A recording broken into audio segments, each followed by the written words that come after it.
Mi nuera, sin querer, me mandó la lonchera de mi hijo para el trabajo. Yo, en broma, se la mostré a un compañero. De inmediato se puso pálido y me dijo: «Lleve a su hijo al hospital ya mismo». «¿Por qué?», pregunté. «No puedo explicarle ahora, es algo terrible. Haga lo que le digo o su hijo no sobrevivirá». Lo que descubrí en el hospital me dejó helada. Me alegra que estés aquí. Si estás viendo este video, dale like, suscríbete al canal y cuéntame en los comentarios desde dónde escuchas mi historia de venganza. Quiero saber hasta dónde ha llegado. Un lunes por la mañana, mi casa en la Ciudad de México estaba tan ajetreada como siempre. El sonido de las ollas y sartenes chocando en la cocina, el aroma del café recién hecho, se mezclaba con la suave fragancia del perfume de una muestra que había dejado en la mesa del comedor. Yo andaba a las carreras, preparándome para ir a la oficina a supervisar la nueva línea de producción de perfumes, el orgullo de toda mi vida. Santiago, mi hijo, ya estaba listo con un traje impecable, preparándose para una junta importante en la financiera, donde es director general. Ver a mi niño peinándose frente al espejo me llenaba de orgullo.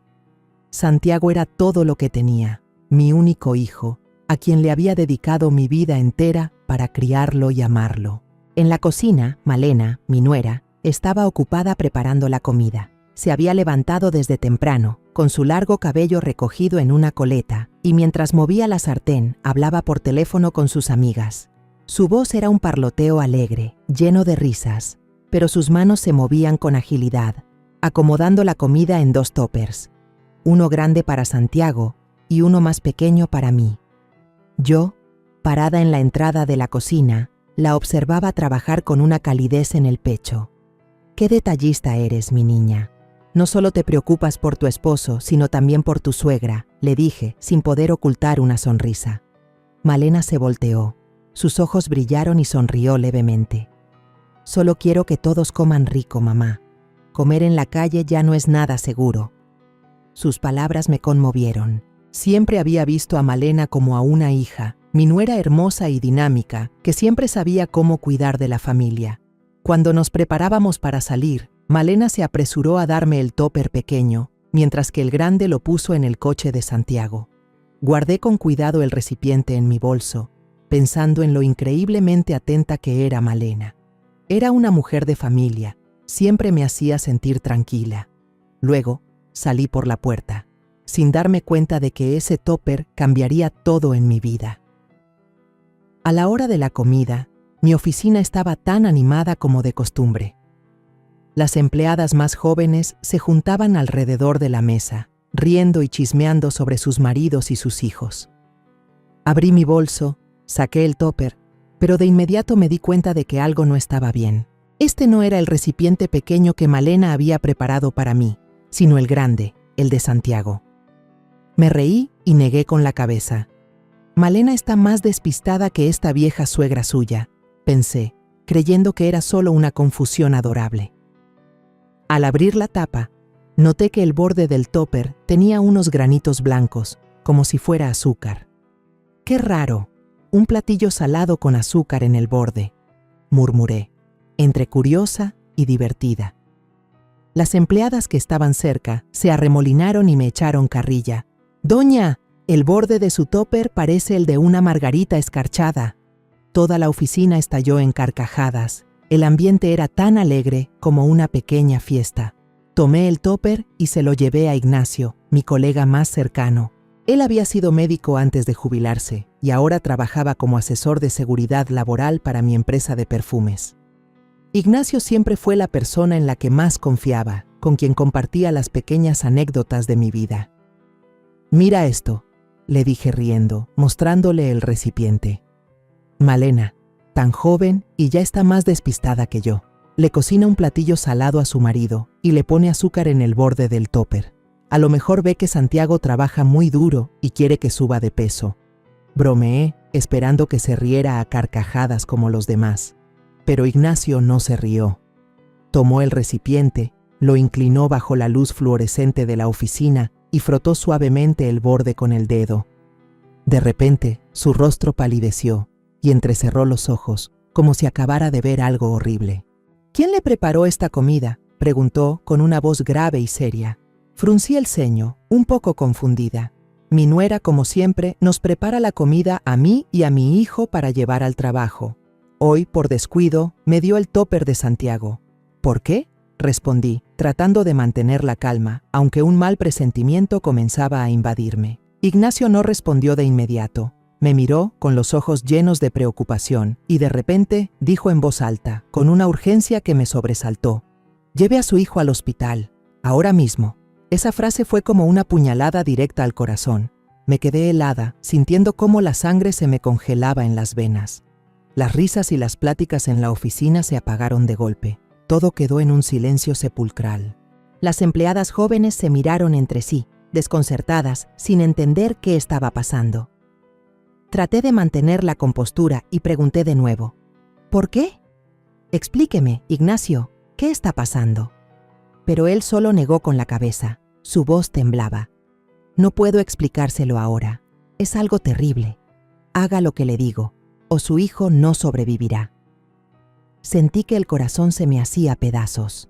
Santiago, el hijo que había protegido toda mi vida, el niño que amaba más que a mí misma, ¿estaba en peligro? No lo entendía, no quería creerlo, pero la gravedad en la voz de Ignacio me impedía dudar. Me volví hacia él, esforzándome para que la voz no se me quebrara. ¿Habla en serio? Esto no es una broma, ¿verdad? Ignacio me tomó de la mano. Sus ojos estaban enrojecidos. Se lo juro, jamás bromearía con algo así. Esos granitos blancos no son azúcar, tiene que actuar ya. Sus palabras fueron como una campana de alarma que despertó todos mis sentidos. No sabía exactamente qué estaba pasando, pero mi instinto de madre me decía que algo andaba muy, muy mal. El tóper seguía ahí, sobre la mesa, como una advertencia silenciosa. Lo miré. Luego miré a Ignacio, y por un instante sentí que el mundo entero se derrumbaba a mis pies. Ignacio prácticamente me empujó fuera de la oficina. Su voz era apremiante y llena de angustia. «Váyase ya, no puede perder ni un segundo». Ya tenía el teléfono en la mano, llamando a un conocido en el departamento de toxicología del Hospital San Rafael. Su voz temblaba, pero era clara. «Necesito que analices una muestra de inmediato. Es un asunto de vida o muerte». Yo me quedé ahí, abrazando el tóper, con la mente hecha un caos. Hacía solo unos minutos, bromeaba sobre los granitos blancos en el borde, y ahora, ese recipiente se sentía como una bomba que podría destruir mi mundo entero. Lo metí con cuidado en una bolsa de plástico, sintiendo como si estuviera manejando la evidencia de un crimen. «Me voy ahora mismo», le dije a Ignacio, con la voz endurecida para ocultar el miedo que crecía dentro de mí. Él asintió, con una mirada seria. «La veré en el hospital. No deje que nadie toque ese tóper». Llamé a mi chofer personal, el señor Juan, que ha trabajado para mi familia por más de 20 años. Cuando le dije que condujera directo al San Rafael, me miró por el retrovisor con curiosidad, pero no preguntó nada. «Rápido, Juan», le dije, con la voz ronca. Durante el trayecto, me senté en el asiento trasero, aferrada a la bolsa de plástico, con la vista fija en la ventana. Las calles de la Ciudad de México seguían tan bulliciosas como siempre. Los microbuses verdes pasando a toda velocidad, los vendedores ambulantes gritando sus pregones en la banqueta y el sol brillante reflejándose en los edificios de cristal. Pero todo parecía lejano, como si estuviera en otro mundo, uno donde solo existíamos yo y el terror de lo que estaba por suceder. Al llegar al hospital, entré a la recepción, todavía aferrada a la bolsa de plástico. La joven enfermera, con lentes de pasta, levantó la vista sorprendida cuando le dije: «Necesito que analicen un tóper con comida. Hay algo extraño en él».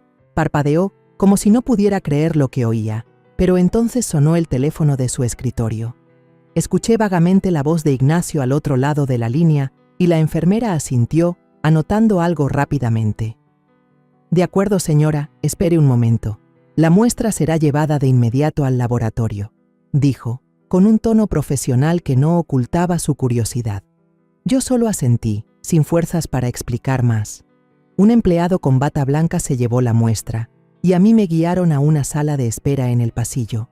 El pasillo del Hospital San Rafael estaba lleno de gente, de pasos apresurados, del sonido monótono de los altavoces llamando a los pacientes y del olor a desinfectante que flotaba en el aire. Me senté entrelazando las manos, tratando de mantener la calma, pero cada minuto que pasaba se sentía como una hora. Miré el reloj de la pared. El minutero se movía con una lentitud exasperante, como si se burlara de mi paciencia. En mi mente aparecían imágenes de Santiago, de niño, corriendo por el parque de mi mano. Más grande, en el podio recibiendo su título universitario, con una sonrisa radiante, e incluso las veces más recientes, cuando se quejaba de cansancio, sobándose el estómago, con la voz débil. Debe ser por el estrés del trabajo, mamá. Yo había pensado que era solo estrés, como cualquier otro joven, pero ahora las palabras de Ignacio resonaban en mi cabeza. O su hijo no sobrevivirá. Sentí que el corazón se me oprimía. ¿Cómo podía ser? ¿Quién querría hacerle daño a Santiago, mi hijo bueno y trabajador? Saqué mi teléfono y marqué el número de Santiago. Sonó, pero no contestó. Sabía que estaba en una junta importante, pero el silencio del otro lado de la línea hizo que se me encogiera el corazón. Le dejé un mensaje. Mis dedos temblaban al escribir. Santiago, tienes que hacerte un chequeo médico hoy mismo. En secreto, no le digas a nadie, ni siquiera a tu esposa. Le di a enviar y me quedé mirando la pantalla, esperando una respuesta, pero nada. Me dije a mí misma que debía calmarme, pero la ansiedad crecía, como una ola a punto de ahogarme. Finalmente, después de una eternidad, un joven médico salió del laboratorio. Llevaba un gafete con el nombre César. Su rostro era serio, pero su mirada, amable. «Usted es la persona que trajo el recipiente con comida, ¿verdad?», preguntó, sosteniendo una hoja de papel. Asentí, con el corazón latiéndome como si quisiera salírseme del pecho. Se sentó a mi lado y dijo con voz lenta pero clara: «Analizamos la muestra de comida. Contiene arsénico. Es una sustancia extremadamente tóxica. Si se consume de manera continua por un largo periodo, causa daños en el estómago, el hígado, los riñones e incluso puede provocar la muerte». Escuché sus palabras y me quedé paralizada. La palabra arsénico resonó en mi cabeza, tan afilada como una navaja. Estaba atónita, incapaz de decir nada. Solo miraba al doctor, esperando haber oído mal. Pero César continuó. Su voz se tornó más grave. Síntomas como fatiga, dolor abdominal, náuseas, coinciden perfectamente con un envenenamiento crónico. Si su hijo ha estado comiendo estos alimentos durante mucho tiempo, existe un alto riesgo de que haya sido envenenado. Mi mente daba vueltas. De repente recordé las veces que Santiago se quejaba de cansancio, las noches que se sentaba en el sofá sobándose el estómago, con el rostro pálido. «Debe ser la presión del trabajo», solía decir, y yo le había creído. Lo llevé al médico, pero solo le recetaron vitaminas y le recomendaron descansar. ¿Cómo iba a imaginar que, justo en esos almuerzos preparados con tanto esmero cada día, se escondía un veneno mortal? Apreté los puños. Mis uñas se clavaron en la piel, tratando de no derrumbarme ahí mismo. «Gracias, doctor», susurré, con la voz entrecortada. César asintió, me puso una mano en el hombro como para consolarme y se fue. Salí del hospital, sintiendo que mis pies pesaban 1 tonelada. Sentada en el coche, abracé la bolsa de plástico que contenía el topper, como si fuera la última prueba de una verdad aterradora. Las calles de la Ciudad de México seguían ruidosas, con el sonido de los claxones y las risas de la gente, pero yo ya no oía nada. En mi cabeza solo había una pregunta que se repetía una y otra vez. ¿Quién hizo esto? ¿Quién querría hacerle daño a Santiago? Y entonces, un pensamiento me heló la sangre. Malena, mi nuera, la que había preparado esa comida, la persona en la que siempre había confiado, a la que amaba como a una hija. No, no podía ser, me dije. Malena siempre era atenta, cuidaba de Santiago en cada comida, en cada momento. Pero entonces, la imagen de los granitos blancos en el borde del topper apareció en mi mente y la voz de Ignacio resonó. «Es algo terrible». Saqué el teléfono y revisé el mensaje que le había enviado a Santiago. Aún no había respuesta. Quise volver a llamar, pero detuve mi mano. Si era Malena, no podía dejar que sospechara. Necesitaba tiempo para investigar, para proteger a mi hijo. Sentada en el coche, miré por la ventana. La luz del atardecer se reflejaba en los rascacielos, pero en mi corazón solo había oscuridad. Santiago era todo lo que tenía. Había perdido a mi esposo hacía 10 años, y yo sola había construido la marca de perfumes para dejársela a mi hijo. No podía perderlo, no podía. Esa tarde no pude volver a casa de inmediato. Mi mente seguía hecha un caos después de lo que el doctor César me había dicho en el Hospital San Rafael. Necesitaba respuestas, una pista para entender por qué esta pesadilla le estaba pasando a Santiago. Decidí conducir directamente a la oficina del licenciado Ramírez, mi abogado personal, quien me había ayudado con todos los asuntos legales de mi marca de perfumes durante más de 20 años. Si había alguien que entendía a fondo mi patrimonio y lo que yo había dispuesto, era él. Cuando entré a su oficina, el licenciado Ramírez estaba sentado detrás de su escritorio, con sus lentes de armazón dorado, leyendo atentamente un expediente. Al verme, levantó la vista y me dedicó una sonrisa amable. «Doña, qué sorpresa verla por aquí sin avisar. ¿Ocurre algo importante?» Me senté en la silla de piel frente a él, sin andarme con rodeos. «Licenciado, necesito que revise mi testamento y todos los documentos de mi patrimonio, ahora mismo». Mi voz sonó más firme de lo que esperaba, como si intentara ocultar la tormenta de emociones que sentía por dentro. El licenciado Ramírez frunció el ceño, pero no hizo más preguntas. Se levantó, abrió un archivador y sacó una carpeta gruesa. «Este es el último borrador que firmó el año pasado», dijo, poniendo los papeles frente a mí. Pasé las páginas una por una. Las palabras secas sobre propiedades, bienes raíces y acciones de la empresa desfilaban ante mis ojos. Pero cuando llegué a la sección sobre la repartición de la herencia, sentí que la sangre se me helaba.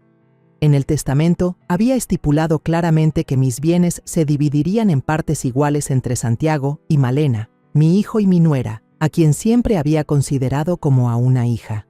Pero había una cláusula que me hizo estremecer. Si uno de los dos fallecía antes que yo, el sobreviviente heredaría automáticamente la totalidad de los bienes. Es decir, si Santiago moría, Malena se convertiría en la única heredera. Levanté la vista hacia Ramírez. Mi voz temblaba. ¿Y si yo sigo viva? ¿Ella podría obtener algo? El licenciado Ramírez se ajustó los lentes. Su voz era grave y clara.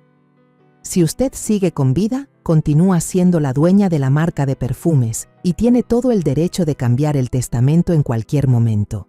Pero si Santiago falleciera antes que usted, sus bienes personales, las propiedades, las inversiones, pasarían gradualmente a manos de Malena. Cuando usted fallezca, legalmente es el camino más corto para que ella se quede con todo. Hizo una pausa, mirándome como para asegurarse de que entendía el peso de sus palabras. Asentí, pero por dentro, todo se derrumbaba. Las piezas del rompecabezas comenzaban a encajar, y la imagen que se formaba me dejó helada. De camino a casa, no podía dejar de pensar en Malena. Siempre había sido la nuera perfecta a mis ojos. Hermosa, atenta, siempre sabía cómo hacerme feliz. Pero ahora, mis recuerdos de ella se sentían distorsionados.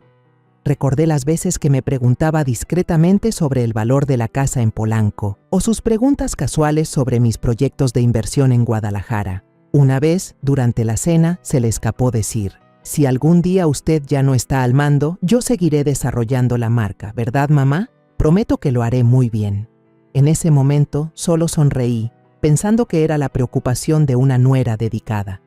Pero ahora, esa frase resonaba en mi cabeza, afilada como una advertencia.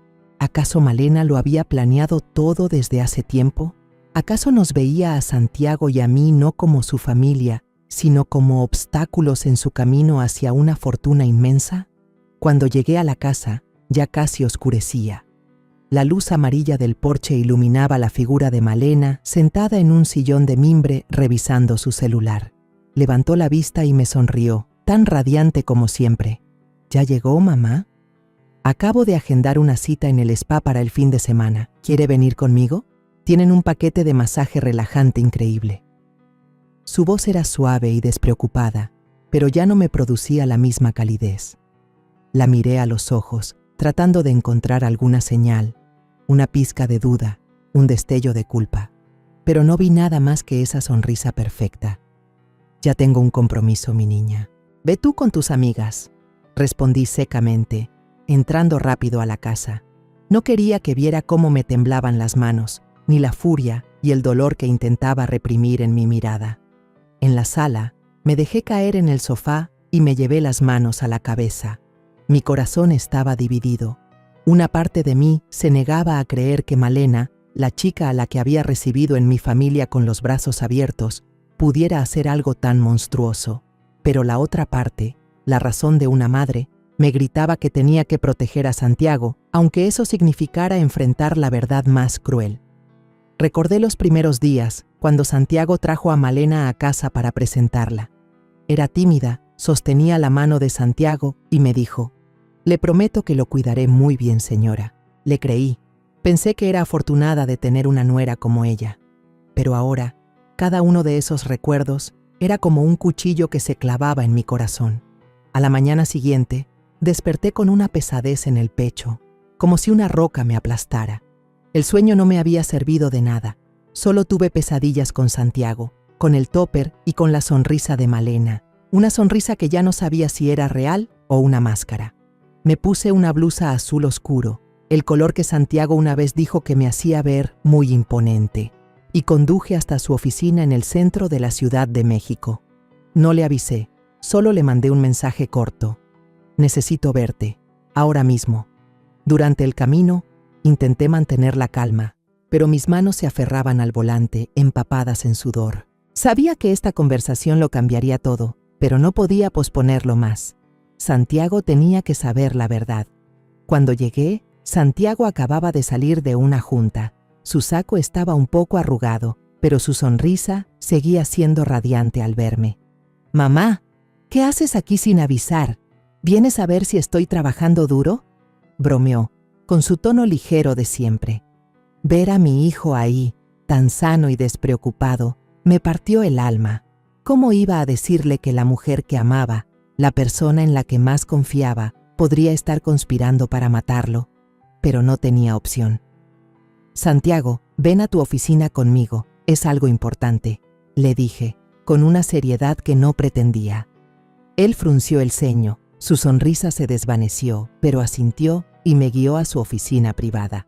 La oficina era espaciosa, con un ventanal que daba a la bulliciosa ciudad.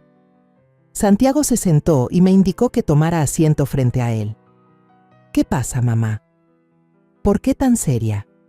¿Algún problema con la empresa de perfumes?», preguntó, todavía pensando que era una conversación normal. No respondí de inmediato. Abrí mi bolso y saqué la carpeta con los resultados del laboratorio del Hospital San Rafael y la copia del testamento que el licenciado Ramírez me había dado el día anterior. Los puse sobre el escritorio, los empujé hacia él y lo miré directamente a los ojos. «Léelo, Santiago», le dije, con la voz ronca por las emociones contenidas. Santiago tomó los documentos y empezó a pasar las páginas. Su expresión cambió rápidamente, de la indiferencia a la confusión y luego a una palidez mortal. Cuando leyó los resultados del laboratorio, vi cómo le temblaban las manos, haciendo crujir el papel. «¿Arsénico? ¿En mi comida?». Levantó la vista, con los ojos desorbitados, como si no pudiera creer lo que leía. Respiré hondo, tratando de mantener la voz firme, y le conté todo. Cómo confundí su topper, los granitos blancos en la tapa, la advertencia de Ignacio y los resultados del laboratorio que confirmaban la presencia de un veneno mortal. Se lo conté lentamente, detalle por detalle, como si al hablar rápido no pudiera soportar el peso de la verdad. Santiago se quedó paralizado, todavía aferrado a los papeles. Negaba con la cabeza, una y otra vez, como queriendo rechazarlo todo. «No puede ser, mamá», dijo con la voz entrecortada. «Malena me ama, ama a nuestra familia. Ella me cocina todos los días, me cuida en cada detalle. ¿Cómo podría ella?». Su voz se apagó, y vi cómo se le enrojecían los ojos. Ver a mi hijo así me desgarró por dentro. Quería abrazarlo, decirle que todo era un malentendido, pero la evidencia estaba frente a nosotros. No podía mentirle, ni mentirme a mí misma. Dejé que Santiago asimilara el shock y luego le dije, con voz lenta pero firme: «Sé que es difícil de creer, hijo. Yo tampoco quiero creerlo, pero las pruebas están aquí. ¿Y recuerdas cómo ha estado tu salud estos últimos meses? Las veces que te quejabas de cansancio, de dolor de estómago, de náuseas. Yo pensaba que era por el trabajo, pero ahora sé que no». Hice una pausa y lo miré a los ojos. «Santiago, no puedo perderte. Necesito que enfrentes esta verdad, por más dolorosa que sea». Santiago bajó la cabeza, cubriéndose el rostro con las manos y cerrando los ojos con fuerza. Sabía que estaba tratando de conectar los puntos. Las noches que llegaba agotado, las veces que Malena le llevaba un jugo de naranja, o las comidas que ella le preparaba con una sonrisa tierna. De repente, golpeó la mesa con fuerza, sobresaltándome. «Si esto es verdad», dijo, con la voz temblando de rabia, «entonces no solo me traicionó a mí, sino que quiere robarte tu patrimonio y destruir a nuestra familia». Vi en sus ojos un dolor mezclado con determinación, como si acabara de darse cuenta de que la vida en la que creía había sido destrozada por la persona que amaba. Le tomé la mano y la apreté con fuerza. «Tú y yo tenemos que cooperar con la policía», le dije con voz decidida. «No podemos enfrentarla solos. Si nos quedamos callados, estarás en más peligro». Santiago me miró. Sus ojos vacilaban entre el dolor y la duda. Sabía que todavía amaba a Malena, que todavía quería creer que había alguna explicación. Pero entonces respiró hondo y asintió, con los ojos enrojecidos. «Mamá, haré lo que digas. Vamos a desenmascararla. No puedo permitir que sufras una pérdida más». Esa misma tarde, Santiago y yo fuimos a la comisaría para ver al inspector García, a quien había conocido en un seminario de negocios hacía un par de años. El inspector era un hombre de mediana edad, con canas en el cabello, de voz grave pero con una mirada penetrante. Nos sentamos en una pequeña oficina de paredes blancas que olía a café. Le conté toda la historia, desde el topper hasta los resultados del laboratorio, mientras Santiago añadía detalles sobre su estado de salud. El inspector García escuchó atentamente, tomando notas, asintiendo de vez en cuando. «Este es un caso muy grave», dijo, con tono serio. «Nos quedaremos con el topper como evidencia y planearemos la instalación de cámaras en su casa para vigilarla. También necesitaremos analizar más muestras de comida». Me miró a mí y luego a Santiago. «Pero ambos deben guardar secreto absoluto. No podemos dejar que la sospechosa sepa que la estamos investigando». Santiago asintió, pero vi cómo apretaba los puños. «Entendido», dijo con voz ronca. Sabía que estaba luchando consigo mismo, con el amor que alguna vez sintió por Malena. Cuando salimos de la comisaría, Santiago permaneció en silencio durante un largo rato. Estábamos en el estacionamiento, en medio del ajetreo de la Ciudad de México. Miré a mi hijo, el joven que había criado, que ahora parecía haber envejecido 10 años en un solo día. «Mamá», se volvió hacia mí, con la voz entrecortada. «Nunca imaginé que la persona que dormía a mi lado cada noche quisiera matarme. Pero por ti, por la marca, por nuestra familia, seré fuerte». Me acerqué y lo abracé con fuerza. Su cuerpo temblaba y sentí su dolor mezclarse con el mío. «Hijo, aquí estoy», le susurré, mientras las lágrimas caían en silencio. «Vamos a superar esto juntos». Mi corazón estaba dolido, pero lleno de determinación. A partir de ahora, ya no éramos las víctimas. Íbamos a darle la vuelta al juego, y yo haría cualquier cosa para proteger a mi hijo, sin importar el precio. Después de salir de la comisaría, Santiago y yo nos sentamos en el coche. Nadie dijo una palabra durante varios minutos. El motor del coche zumbaba monótonamente, pero dentro de mí todo era un torbellino. Acabábamos de entrar en una guerra donde el enemigo era alguien a quien considerábamos familia. Santiago miraba por la ventana, con el rostro tenso y las manos apretadas sobre las rodillas. Sabía que estaba luchando consigo mismo, atrapado entre el amor y la traición. «Mamá», dijo finalmente, con voz grave, «¿cómo vamos a hacer para desenmascararla? No quiero alargar esto más». Asentí, sintiendo cómo crecía mi determinación. «Vamos a hacer que pierda la paciencia, Santiago. Si de verdad tiene un plan, cometerá un error». Al llegar a casa, llamé de inmediato al inspector García para discutir el plan. Él escuchó y luego sugirió con voz firme: «Ataquen su motivo, el dinero. Si lo que busca es el patrimonio, háganle creer que la oportunidad se le está escapando. Entrará en pánico y actuará de forma precipitada». Sus palabras fueron como un rayo de luz en mi mente. Pensé de inmediato en el testamento, algo que a Malena parecía interesarle mucho. Si le hacía creer que la fortuna estaba a punto de escurrírsele de las manos, no podría mantener la calma. «Ya sé qué hacer», le dije a García, sintiéndome como una estratega a punto de entrar en batalla. A la mañana siguiente, llamé al licenciado Ramírez, mi abogado. «Licenciado, ¿podría venir a la casa esta tarde? Quiero discutir un nuevo testamento», dije, asegurándome de que mi voz sonara fuerte mientras Malena estaba cerca, arreglando unas flores en la sala.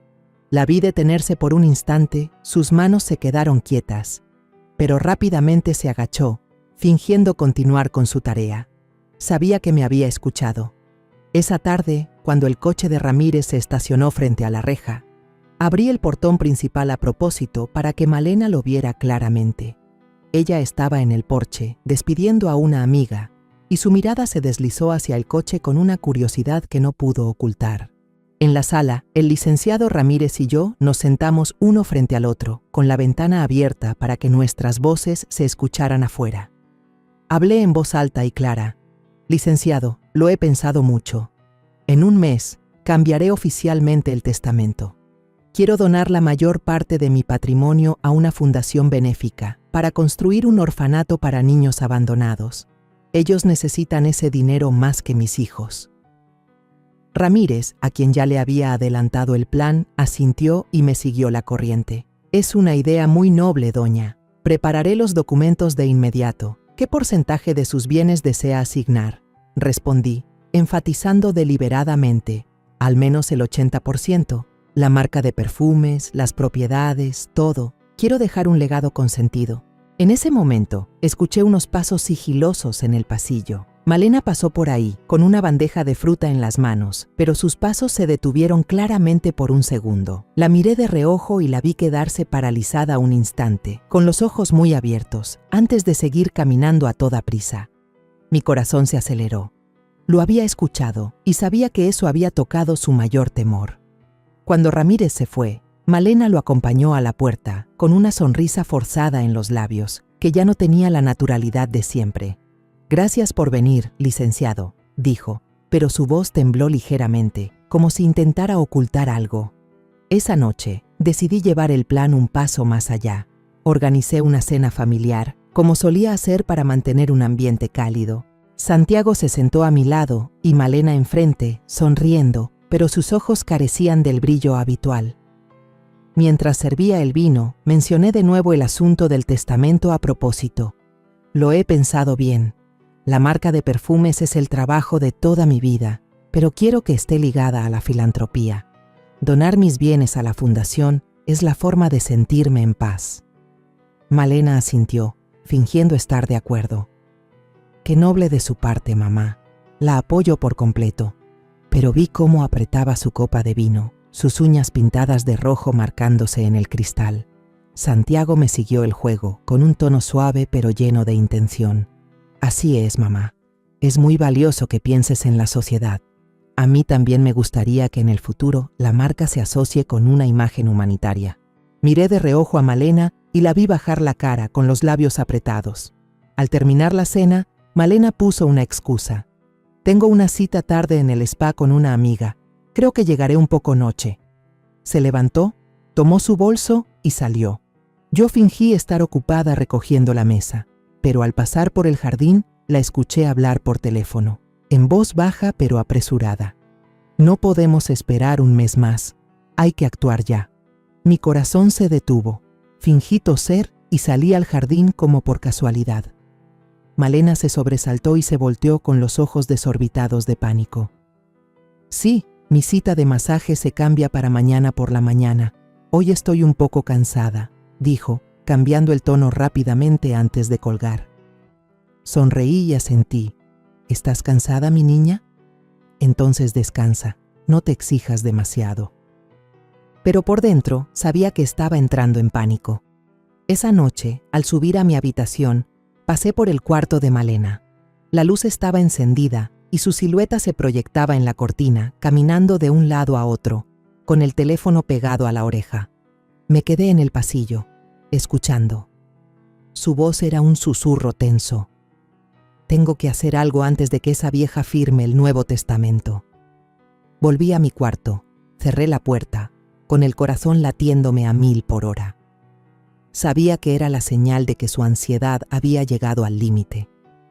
Los días posteriores a esa cena familiar, el ambiente en la casa se volvió tenso, aunque en la superficie Santiago y yo intentábamos mantener todo con normalidad. Pero por dentro me sentía como si caminara sobre una cuerda floja, donde cada paso debía ser cuidadoso, porque el más mínimo error podría arruinarlo todo. Una mañana, mientras preparaba café, Santiago entró a la cocina con cara de cansancio. Se sentó, se frotó la frente y dijo en voz baja: «Mamá, la comida que Malena ha estado cocinando estos días sabe muy rara. La sopa de ayer estaba un poco amarga y el jugo de naranja tenía un sedimento blanco y turbio. No estoy seguro, pero...». Se detuvo, con la mirada llena de preocupación. Sus palabras fueron como una puñalada en el corazón.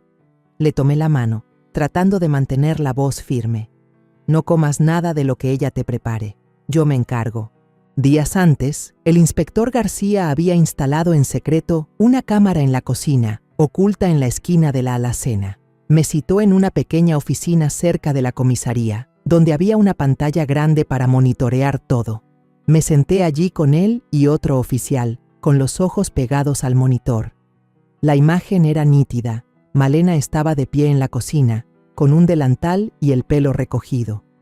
Abrió un frasquito de vidrio, lo inclinó ligeramente y espolvoreó un polvo blanco en la olla de sopa que hervía. Sus movimientos eran lentos y cuidadosos, como si lo hubiera hecho cientos de veces. Su rostro era una máscara de frialdad, sin una pizca de duda, sin rastro de emoción. Apreté el borde de la mesa. Mis uñas se clavaron en la madera hasta doler. Quería entrar corriendo, gritarle, pero el inspector García me puso una mano en el hombro y dijo en voz baja: «Tranquila, doña, necesitamos más pruebas, no se va a escapar». Asentí, pero sentía fuego por dentro. Ver a Malena revolver la sopa, con una leve sonrisa en los labios, me hizo sentir que mi mundo se desmoronaba. La nuera que había amado, en la que había confiado, era ahora una extraña, un peligro acechando en mi propia casa. Me volví hacia García con la voz temblorosa. «¿Estás seguro de que la cámara graba todo? No quiero que tenga ninguna oportunidad de negarlo». Él asintió, con una mirada gélida. «Todo está siendo grabado, cada detalle con claridad». Esa noche, Santiago comió la cena que Malena preparó, pero le había dicho que solo fingiera probar un poco. Apenas bajó la cuchara, se llevó las manos a la cabeza, quejándose de mareo, y se dejó caer en el sofá. Malena corrió hacia él, lo sostuvo y dijo con falsa preocupación: «Has estado trabajando demasiado, seguro es estrés. Déjate traigo un vaso de agua». Yo observaba desde una esquina de la habitación. Su sonrisa era tierna, pero su mirada era fría, como si estuviera evaluando si su plan estaba funcionando. Me di la vuelta, fingiendo estar ocupada con los platos, pero mi corazón dolía como nunca. Santiago actuaba muy bien, pero sabía que él también estaba sufriendo, no por el veneno, sino por la traición de la mujer que había amado. La muestra de comida de esa cena fue recogida en secreto por la policía para ser analizada. A la mañana siguiente, el inspector García me llamó a su oficina. Me entregó la hoja con los resultados. Su voz era grave. «La concentración de arsénico en la sopa y el jugo de naranja es el doble que en el tóper anterior». Entró en pánico, probablemente por miedo a perder la herencia después de escucharla hablar de la fundación. «Está acelerando el plan». Tomé el papel, leí cada línea. sintiendo cómo se me helaba la sangre. «El doble», murmuré, incrédula. Malena no solo quería dañar a Santiago, quería hacerlo rápido, antes de que yo pudiera cambiar el testamento. García me miró y dijo en voz baja: «Usted y su hijo deben tener más cuidado. Está perdiendo el control». A partir de ese día, empecé a prestar atención a cada pequeño detalle. Cada vez que Malena servía jugo, siempre le servía primero a Santiago, colocando el vaso cuidadosamente frente a él, antes de servirme a mí o a los demás. Una vez, fingí tener sed y le pedí que me trajera un vaso de jugo de naranja. Ella se movió nerviosamente en la cocina. Sus manos temblaban ligeramente al entregarme el vaso. «Tome, mamá», dijo, pero evitó mi mirada, como si temiera que descubriera algo. Tomé el vaso y sonreí. «Gracias, mi niña», pero ya se me antojó más un vaso de agua. Se quedó paralizada por un instante y luego asintió con una sonrisa forzada. Otra noche, Malena trajo un tazón de sopa y lo puso frente a Santiago con aire de preocupación. «Come, mi amor, preparé esto especialmente para ti». Miré a Santiago y le hice una seña con los ojos. Él sonrió débilmente, pero yo hablé primero. «Yo ya estoy vieja, solo puedo comer consomé. Deja que tu esposo se coma esta sopa». Malena se detuvo, la sonrisa se congeló en sus labios. «Sí, claro», respondió con la voz un poco quebrada y se dio la vuelta rápidamente. Sabía que estaba confundida, y eso me dio un extraño alivio mezclado con dolor. Cada vez que rechazaba su comida, sentía que estaba tejiendo un hilo más en la trampa que habíamos preparado. Santiago continuó con su actuación, cada vez más convincente. En el trabajo, se sobaba el estómago a propósito, con aspecto débil, lo que preocupaba a sus colegas. En casa, se tumbaba en el sofá, suspirando y quejándose de cansancio. Malena lo miraba, con un destello de satisfacción en los ojos, como si creyera que el veneno estaba surtiendo efecto. Ver eso me partía el alma. Santiago no era solo mi hijo, era mi orgullo, el que continuaría mi sueño. Verlo fingir dolor para engañar a quien intentaba matarlo me llenaba de orgullo y de una profunda tristeza. Esa misma noche, tarde, al pasar por el pasillo, escuché a Malena susurrar por teléfono. Me detuve, me pegué a la pared, tratando de escuchar. «Solo unos días más. Después de eso, seré la única que figure en todo», dijo en voz baja pero llena de determinación. Saqué mi teléfono en silencio, activé la grabadora de voz y lo sostuve con firmeza. Cuando la voz de Malena se escuchó claramente, supe que tenía otra prueba crucial. Volví a mi habitación y le envié la grabación al inspector García con un mensaje: «Ya casi llegamos al final». A la mañana siguiente, el inspector García nos citó a Santiago y a mí en la comisaría. Cuando entramos, él estaba sentado detrás de su escritorio, con su mirada penetrante pero su voz tranquila. «Ya tenemos pruebas suficientes para arrestarla, pero para asegurarnos de que no pueda negarlo, necesitamos un golpe final. Una muerte fingida de Santiago hará que baje la guardia y confiese su plan». Miré a Santiago, vi cómo apretaba las manos, su rostro tenso. Sabía que todavía amaba a Malena, pero asintió con voz ronca: «Lo haré. Si seguimos esperando, ella continuará. Y tú también estarás en peligro, mamá». Sus palabras fueron como un cuchillo en mi corazón. Estaba orgullosa de la fortaleza de mi hijo, pero me dolía verlo sufrir la agonía de la traición. Le tomé la mano y le dije en voz baja: «Estoy aquí, Santiago. Lo superaremos». El inspector García asintió y le indicó a un oficial que nos llevara a una sala de juntas para afinar los detalles. El plan fue trazado meticulosamente. La policía coordinó con el Hospital San Rafael para preparar un cuarto especial, lleno de cámaras ocultas en cada esquina. La doctora Teresa Villaseñor, una vieja amiga del inspector García, aceptó ayudar. Crearía un expediente médico falso con un diagnóstico claro de intoxicación grave, paro cardíaco, para hacerlo más convincente. Santiago y yo pasamos horas con ella, planeando cada paso. Santiago fingiría ser envenenado después de la cena, desplomándose en la mesa. Yo sería quien llamara a la ambulancia y le diera la noticia de su muerte a Malena. Cada detalle fue calculado, pero la ansiedad no me abandonaba. Si Malena no reaccionaba como esperábamos, si sospechaba algo, todo podría venirse abajo. Esa noche, la tensión en la casa se podía cortar con un cuchillo. Malena preparó la cena como de costumbre, sirvió un tazón de sopa aromática y lo colocó frente a Santiago. «Come, mi amor, preparé esto especialmente para ti», dijo, con una sonrisa tierna pero una mirada gélida. Miré a Santiago y le hice una seña con los ojos.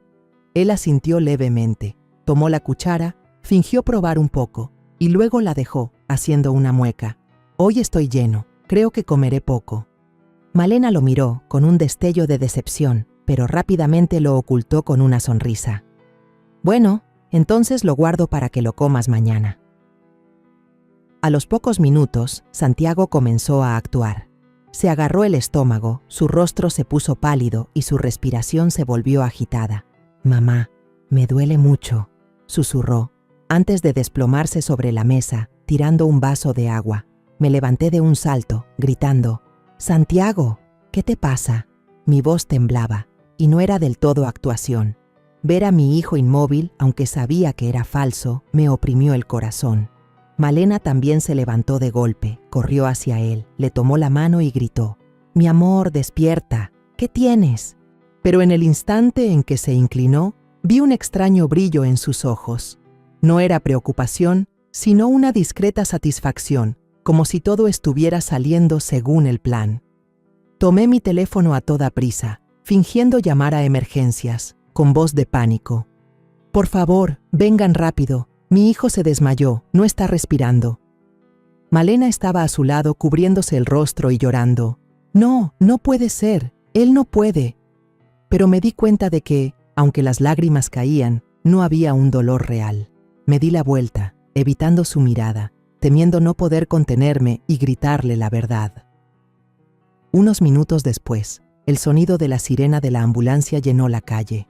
Los paramédicos, que en realidad eran policías encubiertos, subieron a Santiago a una camilla y lo metieron rápidamente en la ambulancia. Malena se abalanzó, exigiendo ir con ellos. «Tengo que ir con él, soy su esposa». Pero un oficial la detuvo, con voz firme. «Lo siento, solo una persona puede acompañar al paciente». Me adelanté, tomé la mano de Malena y fingí consolarla.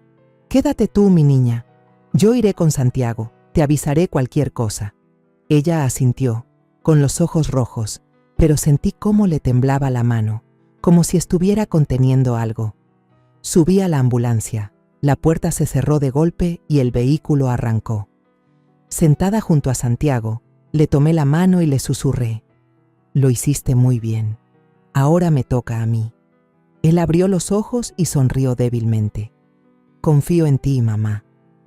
Sentí una calidez en el corazón, pero también una gran pesadez. Sabía que esta farsa sería el punto de inflexión, pero también otra herida en el alma de ambos. En el Hospital San Rafael, todo estaba perfectamente montado. Santiago yacía inmóvil en una cama, conectado a cables y máquinas. Un monitor simulaba un paro cardíaco, creando una escena terriblemente realista. La doctora Teresa estaba a su lado, revisando el expediente falso, y de vez en cuando me lanzaba una mirada tranquilizadora. Me senté junto a la cama, mirando a mi hijo inmóvil, y aunque sabía que todo era mentira, no pude evitar que se me llenaran los ojos de lágrimas. Pensé en los años en que Santiago era pequeño, cuando corría por el jardín tomándome de la mano. Ahora estaba aquí, como parte de un plan para desenmascarar a la mujer que alguna vez amó. Me sequé las lágrimas, diciéndome que debía ser fuerte. Tomé mi teléfono y le escribí a Malena. Mis manos temblaban al teclear. «Ven al hospital de inmediato». Santiago no lo logró. Presioné enviar, sintiendo como si acabara de lanzar una piedra a un abismo. Luego me senté a esperar, con el corazón en la garganta. Cada paso en el pasillo me ponía nerviosa. El inspector García estaba en una esquina de la habitación, observando todo a través del monitor de la cámara oculta. Susurró, «Lo está haciendo muy bien». Ahora solo queda esperar su reacción. Unos 40 minutos después de que envié el mensaje, se escucharon pasos apresurados en el pasillo del Hospital San Rafael. Malena apareció, con el pelo revuelto, un tacón chueco y los ojos tan rojos que parecía que se había forzado a llorar todo el camino. Se abalanzó sobre mí, me abrazó con fuerza y gritó, No puede ser, mamá. Santiago, era tan joven. Su voz se quebró, pero pude sentir la falsedad en cada sonido. Me quedé rígida, tratando de interpretar el papel de una madre devastada. Malena, cálmate, mi niña, susurré, con la voz ahogada, no por la actuación, sino por la rabia y el dolor que me consumían. Verla llorar así me daba ganas de gritar, pero sabía que aún no era el momento. La obra continuaba, y yo debía mantener mi papel. El inspector García y 3 oficiales de civil estaban a poca distancia, fingiendo ser transeúntes, pero sabía que observaban cada gesto de Malena. Uno de ellos, con lentes de sol, grababa discretamente con una pequeña cámara oculta en su ropa.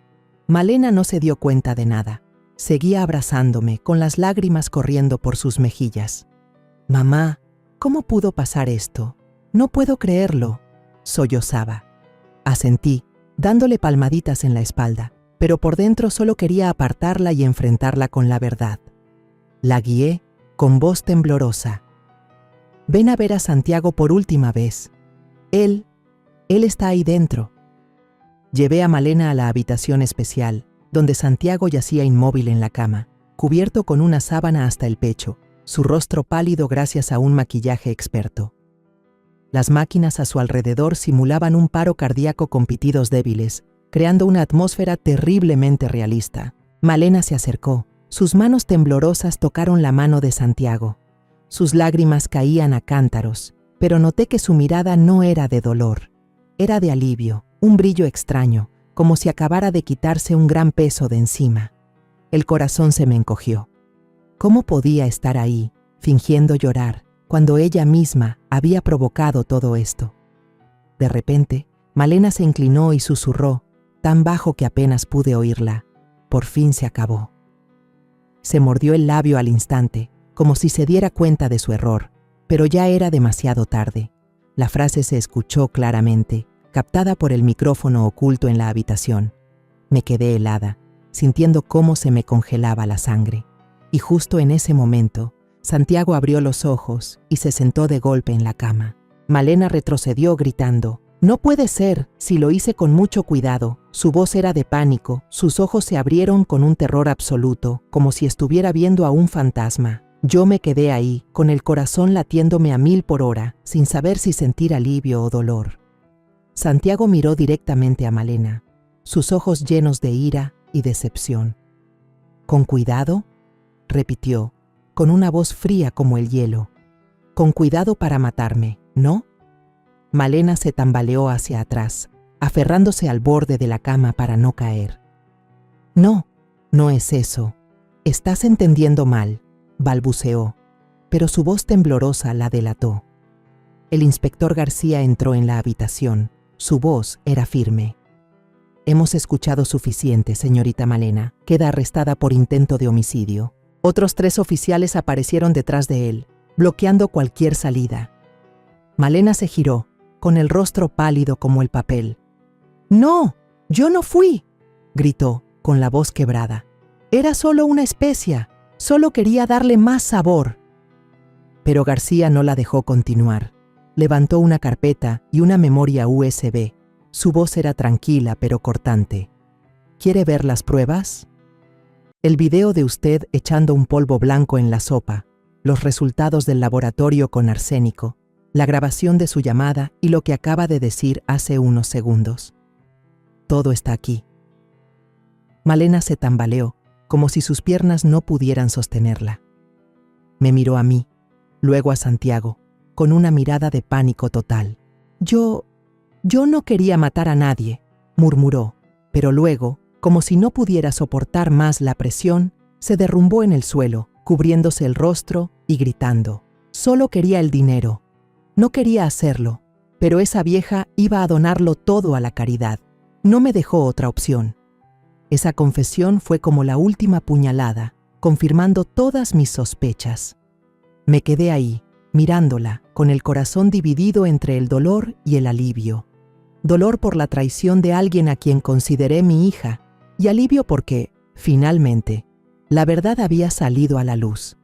Santiago se acercó, me rodeó con su brazo y susurró, «Mamá, ganamos». Su voz temblaba, pero estaba llena de determinación. Le tomé la mano y la apreté, sintiendo el calor de la mano de mi hijo, un calor que casi pierdo para siempre.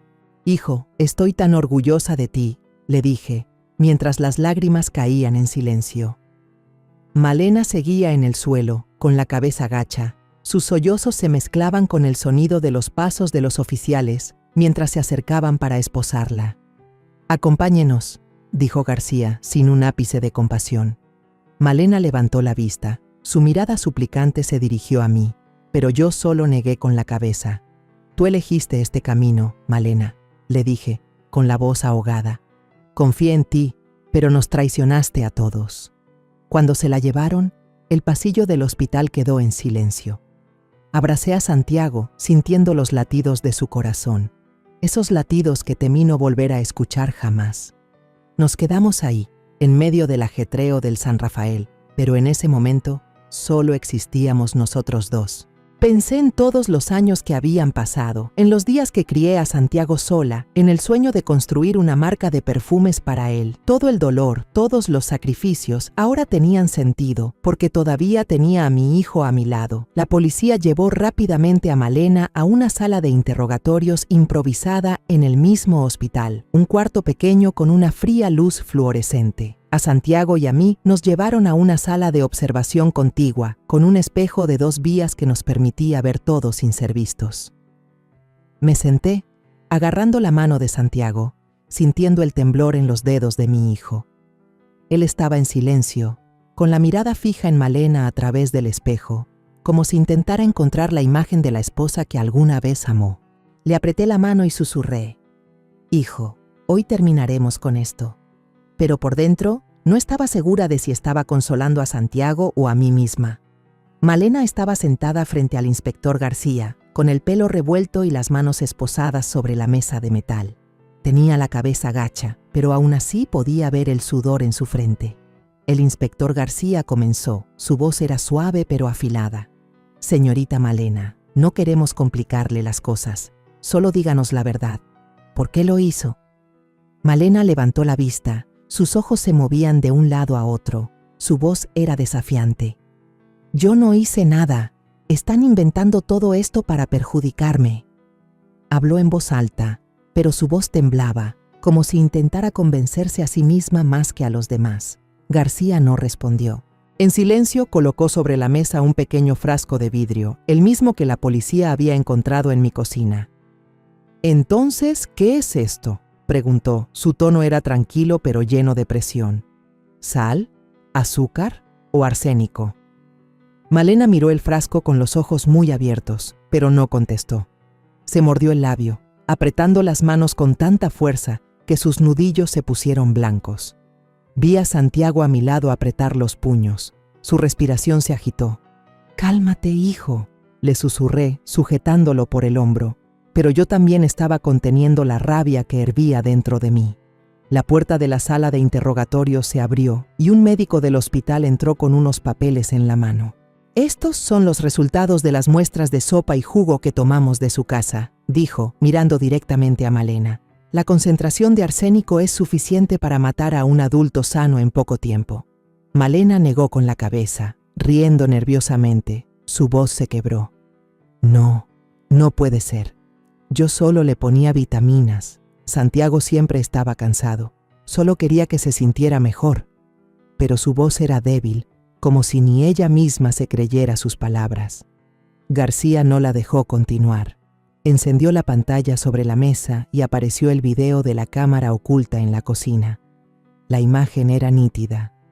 Malena, de pie frente a la olla, abriendo el pequeño frasco, espolvoreando el polvo blanco, y luego revolviendo rápidamente, disimulando al añadir un poco de sal y pimienta. Su rostro era frío, sin una pizca de duda. Escuché a Santiago soltar un suspiro ahogado. Bajó la cabeza, cubriéndose el rostro, como si no pudiera soportar ver a la mujer que amaba en esa grabación. Le tomé la mano y la apreté, sin decir nada. Me dolía el alma, pero sabía que era el momento de ser más fuertes que nunca. «¿Tiene algo más que decir?», preguntó García. Su voz seguía tranquila pero cortante como una navaja. Malena negó con la cabeza. Sus ojos se movían sin parar. El sudor corría por sus mejillas. Yo no sé nada de arsénico, balbuceó. García le hizo una seña al oficial que estaba a su lado y se reprodujo una grabación de audio. La voz de Malena resonó en la habitación. Solo unos días más. Después de eso, seré la única que figure en todo. Era la conversación que yo había grabado la noche anterior cuando susurraba por teléfono. Malena se quedó helada, con el rostro pálido, como si le hubieran dado una bofetada. ¡Esa no soy yo!, gritó, pero su voz ya no tenía fuerza ni convicción. Santiago, a mi lado, se levantó de un salto, con los puños apretados y los ojos enrojecidos. «¡Mamá, ya no aguanto más!», gritó, a punto de salir de la sala de observación. Lo detuve rápidamente, abrazándolo con fuerza. «Hijo, deja que la policía haga su trabajo». Ya no puede negarlo. Pero al ver el dolor en los ojos de Santiago, supe que no solo era rabia, sino el corazón destrozado por la traición. La esposa que había amado, en la que había confiado, estaba ahí sentada, acorralada por sus propias acciones. García continuó. Su voz no cambió. «Señorita Malena, todavía tenemos algo más». Puso sobre la mesa una copia de mi testamento y los documentos de mi patrimonio, señalando la parte crucial. Si Santiago fallecía primero, usted sería la única heredera de todos los bienes de su suegra. Usted lo sabía, ¿verdad? Malena miró los papeles, con pánico en los ojos. Abrió la boca, pero no pudo decir nada. García prosiguió. Usted lo planeó todo desde hace mucho tiempo, ¿no es así? Empezó con pequeñas dosis de arsénico y luego las aumentó cuando escuchó que ella planeaba donar su fortuna a la caridad. Malena rompió a llorar, pero no eran lágrimas de arrepentimiento. Gritó con la voz llena de ira. «Todo es culpa de esa vieja. Si no hubiera anunciado lo de la donación, no habría tenido que apresurarme así». Esa frase fue como la última puñalada, directa a mi corazón. Me quedé paralizada, sintiendo que el mundo se derrumbaba. Malena no solo quería matar a Santiago, sino que me culpaba a mí, como si yo la hubiera empujado a cometer ese crimen. Santiago me abrazó, su voz temblaba. «Mamá, no la escuches, no merece que sufras por ella». El inspector García asintió al oficial a su lado y firmó una orden de detención preventiva ahí mismo. «Señorita Malena será trasladada a la central para continuar con la investigación», dijo sin un ápice de compasión. Malena se derrumbó, cubriéndose el rostro y sollozando, pero nadie en la habitación se conmovió. Se la llevaron. El sonido de sus pasos pesados resonó en el pasillo del hospital. Santiago y yo nos quedamos sentados, mirando en silencio a través del espejo de 2 vías, donde solo quedaban la mesa vacía y la carpeta de documentos. A la mañana siguiente, Santiago y yo entramos a la jefatura de policía de la Ciudad de México, a donde habían llevado a Malena para su declaración oficial. El ambiente en el edificio era pesado, olía a papel viejo y a café frío. Tomé la mano de Santiago, sintiendo la tensión en sus dedos.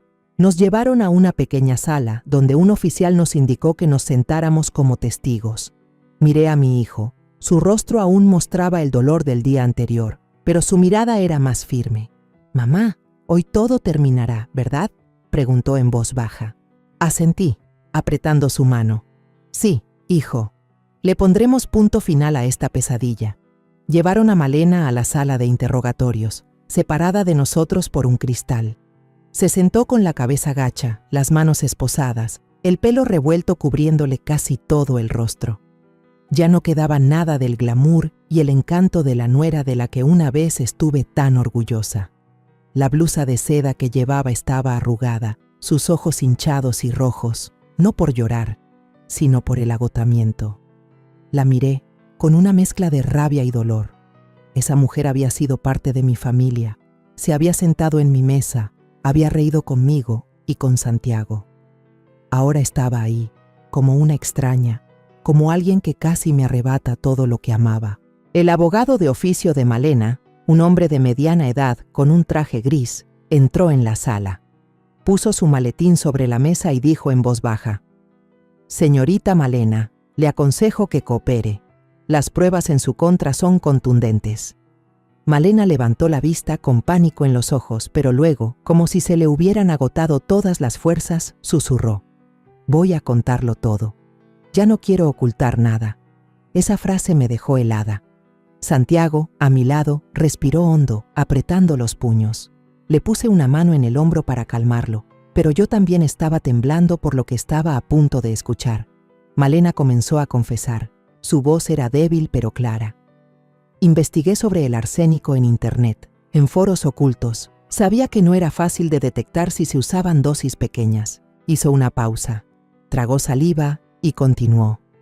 Lo compré a un contacto en el mercado negro, un vendedor de químicos ilegales en las afueras de la ciudad. Empecé a ponerlo en la comida de Santiago, solo un poquito, un poco cada día. Escucharla me heló la sangre. Me aferré al borde de la mesa hasta que me dolieron los nudillos. La imagen de Malena en la cocina, espolvoreando el polvo blanco en la sopa, apareció vívidamente en mi mente. No quería que muriera de inmediato, dijo, con la voz temblorosa. Solo quería que se debilitara, que todos pensaran que era una enfermedad, y cuando él se fuera, yo heredaría la fortuna. Después, planeaba encontrar una manera de que la señora... Titubeó, mirando hacia el cristal como si supiera que yo estaba ahí. De que la señora también se fuera de forma natural. Santiago se levantó de un salto y golpeó la mesa. También quería matarte a ti, mamá, gritó, con los ojos enrojecidos. Lo jalé para que se sentara y lo abracé con fuerza, susurrando: hijo, cálmate. Ya no puede hacernos nada. Pero por dentro me sentía destrozada. Malena no solo quería robarme a mi hijo, sino que también me había puesto en su mira, todo por una ambición sin límites. El inspector García, en la sala de interrogatorios, tomaba notas cuidadosamente. Preguntó, con voz tranquila: entonces, ¿cuál fue su motivo? ¿Solo el dinero? Malena asintió. Las lágrimas corrían por su rostro, pero no vi arrepentimiento. Yo no tenía nada, dijo. Crecí en la pobreza. Cuando me casé con Santiago, pensé que tendría una vida diferente, pero luego ella dijo que donaría toda su fortuna a la caridad. No podía permitir que eso pasara. Me cubrí el rostro. Las lágrimas caían en silencio. Alguna vez pensé que Malena era la nuera ideal. Creí que amaba a Santiago de verdad. Pero ahora, la verdad se revelaba como una herida abierta. La policía grabó toda la declaración, levantó el acta y el abogado de Malena se quedó en silencio, incapaz de defenderla cuando su propia clienta se había incriminado.